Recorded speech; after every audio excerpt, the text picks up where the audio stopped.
start to Martinsville in just a minute. Back here at Martinsville, where we're getting ready for the restart. Lucky Dog went to Robbie Gordon. That gives us a total of 33 cars on the lead lap. 3 cars off the track. Blaney, Castle, and Gilliland. And it's Jeff Burton on point. He has the inside, and he's got the lead.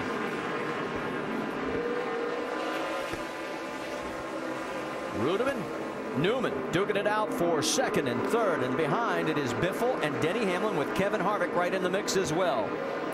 You wonder where Jimmy Johnson is. He's back in 11th. Yeah, you see Greg Biffle there. We talked about how many spots he picked up. He's benefiting from having that second stall. He's got a clear in and a clear out with Hamlin there, just like he has on that first stall. So pit crew doing a nice job.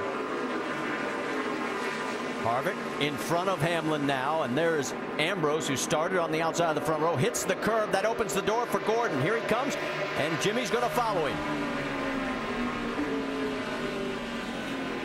Yeah, it just takes a split second, just a little bit on that curve. It throws you off. It throws your timing off. You just can't get into the throttle.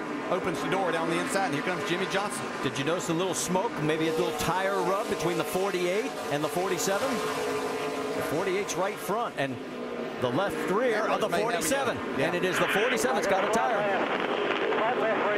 And he's going around. Can he keep it off the wall? Barely. Third caution's out. Left rear damage. So that little bit of contact between Jimmy Johnson and Marcus is what ended up with a flat left rear.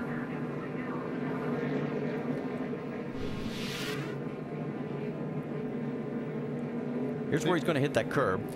Yeah, you can see he gets on the curb right there. Has to get out of the throttle. That allows Jeff Gordon to go by. See right here, Jimmy gets into the left rear just a little bit. May have just knocked the valve stem out. Right there. And that's the net result. Remember, no inner liners when we're running on the short track. That was the battle for 9th on the racetrack. And there's the damage on the exhaust section right there on the 48. Yeah, that's what cuts these tires or knocks the valve stem out, is that exhaust sticking out there, and you get that close. That goes actually up into the wheel sometimes and will just knock that valve stem out. Yeah, you can see it right there where it gouged up the side of that 47. Looks like Marcus Ambrose is going to stay on the lead lap. Just barely he did, but he did. Well, we always talk about good pit stops. It's time for our AT&T Fastest Pit Crew of the Year award, and Jeff Gordon's team is currently in the lead. I'm sorry, we'll do that a little bit later. Let's talk about the Fast Five. Well, Marty, these are the fastest 4-tire stops. The last caution flag. You see Tony Stewart's crew doing a great job. But how about the 33 car, Clint Boyer? That's the team off of Kevin Harvick's pit crew, doing a good job. Made the Fast Five that round. Now let's try the AT&T Fastest Pit Crew of the Year award. It's Gordon's team currently in the lead. You help determine the standings. Vote from your AT&T phone by texting the car number to 2258 for the pit crew you think is the fastest and the most valuable. Under our third caution after Marcus Ambrose spins as a result of contact between the 48 and his 47 car. Let's quickly go to the Craftsman Tech Garage and show you exactly what happened here. Thanks, guys. The teams actually use short track wheels where they remove the valve stem right here and weld that hole up. They put the valve stem out here. But anyway, when you get this close, the tailpipes stick out. Like Andy said a while ago, these tailpipes rip the sidewall out of the tire. You're pretty much on your own after that. Guys? All right, let's get ready for the restart. Thanks, Tim. 34 of Tony Raines gets the free pass. It is Jeff Burton on the inside, Ryan Newman right alongside. Then in row 2, it's Rudeman, Biffle, followed by Harvick, Hamlin, Stewart, Gordon, Johnson, Logano. That's your top 10. And we're green again at Martinsville.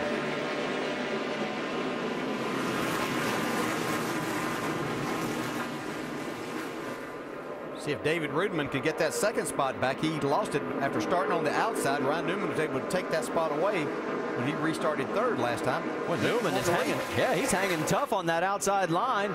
And they come across the stripe. Newman actually was shown as the leader for that lap. He's still hanging on. Burton gets a half a car length on him. Here comes Rudeman to slide underneath. Biffle's going to tuck in behind the 00. So Burton back out in front. Notice after Biffle, you've got Kevin Harvick and then Denny Hamlin. A little bit further back, Tony Stewart with Jeff Gordon and Jimmy Johnson, with Clint Boyer now up into the mix, and Joey Logano's been hanging around the top 10 for the last 20-30 laps. It looks like Clint Boyer's done a little work on his car too. That pit crew doing a nice job, and then it looks like his car is better. We saw that yesterday in practice, but that first run he didn't look all that spectacular. So he's going to stick his nose in there on Jeff Gordon here, Making a little room. Yeah, that's the way you do it. Jeff Gordon not having any of that. Well, Johnson got around Jeff, but Boyer not successful. So leave Jeff in the 9th position. Boyer in 10th. A little bit further back, side-by-side action. First time we've actually been able to talk about Kyle Busch, as he's side-by-side with Juan Pablo Montoya. This car has not moved forward at all, guys. He's in 14th. That's the highest he's been all day.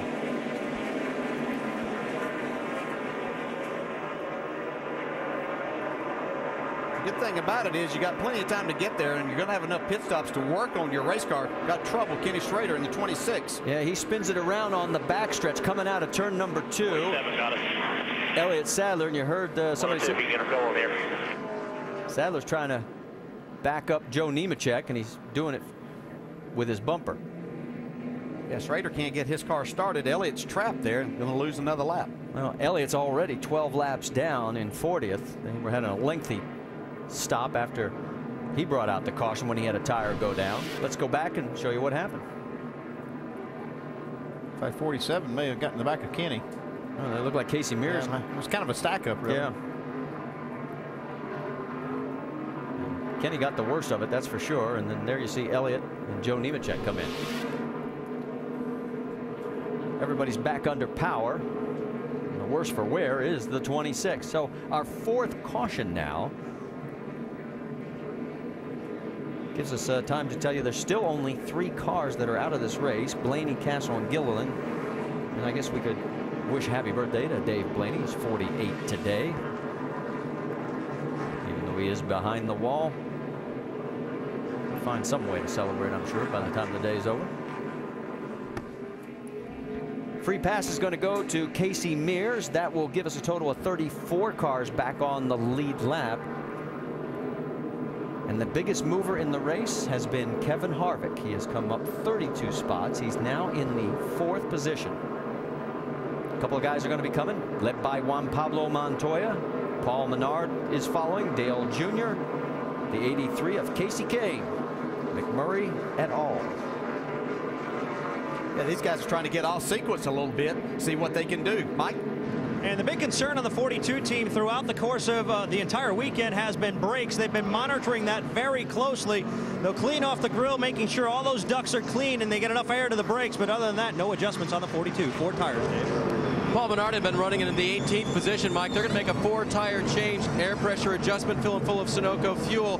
His car had been tight most of the day today. He gave a small adjustment to help it in that direction. Paul leaves. You see Marcus Ambrose in there. He had cycled back to 31st after he brought out our 3rd caution with his cut tire. And now as he gets ready, he stalls it momentarily, gets it back under power, and he'll get back out into the fray, and we'll realign everything. As you can see, here comes the pace car, and lights are still on, so it looks like we're going to go at least one more time. It's been about 20 laps since the leaders pitted, and you see those cars that just made that pit stop. They run about 20 more. You might see a lot of the leaders come in, and some of those cars stay out. And that's kind of the strategy I'm sure Marcus Ambrose is on. That that's a way to get that track position back that they lost with that flat tire. Yeah, a couple other teams that are kind of in that too that took advantage of that. The 1 and the 6 that we reported earlier had pit road speeding penalties, had to start at the rear of the pack. They've worked their way forward, but that's what they want to do, is try to get off sequence a little bit, get some of that track position back.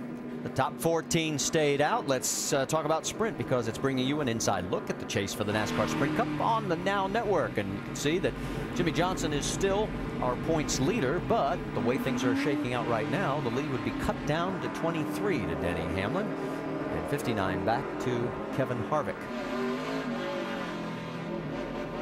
And as we mentioned before, biggest mover of the race, 32 spots for Kevin Harvick. For more NASCAR stats, in-car audio, and live race radio, check out NASCAR Sprint Cup Mobile at sprint.com/speed.